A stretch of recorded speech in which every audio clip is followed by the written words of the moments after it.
As the morning sun cast its golden light across the tranquil waters of the Sea of Galilee, a group of weary fishermen returned to their boats, their nets empty and their hearts heavy with disappointment. Among them were Simon Peter, Thomas, Nathanael, James, and John, the disciples of Jesus, who had returned to their former livelihood after the tumultuous events of recent days. As they sailed across the calm waters, their thoughts turned to the miraculous moments they had shared with their beloved teacher and friend. But amidst the memories, a sense of uncertainty lingered, for they still grappled with the reality of Jesus' resurrection and what it meant for their future. Suddenly, from the shore, a figure appeared, a figure they recognized as Jesus, though they did not yet understand the fullness of his resurrection. With a voice that carried across the water like a gentle breeze, Jesus called out to them. "Friends, haven't you any fish?" he called to them. His words tinged with warmth and familiarity. "We've caught nothing all night," they replied, their voices filled with frustration and weariness. Undeterred,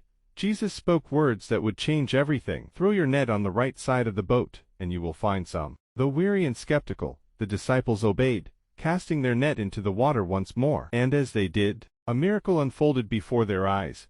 The net filled to overflowing with an abundance of fish, so many that they struggled to haul it back into the boat. With a sense of awe and wonder, the disciples realized that it was the Lord. In an instant, Simon Peter leapt from the boat and waded through the water to shore, his heart overflowing with joy and gratitude. As they gathered around the fire that Jesus had prepared, sharing in the bread and fish that he had provided, the disciples knew that they were in the presence of the risen Lord. And in that sacred moment, their doubts melted away, replaced by a deep and abiding faith in the one who had conquered sin and death. From that day forward, the disciples would go forth with renewed purpose and conviction, empowered by the living presence of their risen Lord, who had called them to be fishers of men. And as they cast their nets into the sea of humanity, they would do so with hearts aflame with faith and love, knowing that Jesus was with them always, even to the end of the age.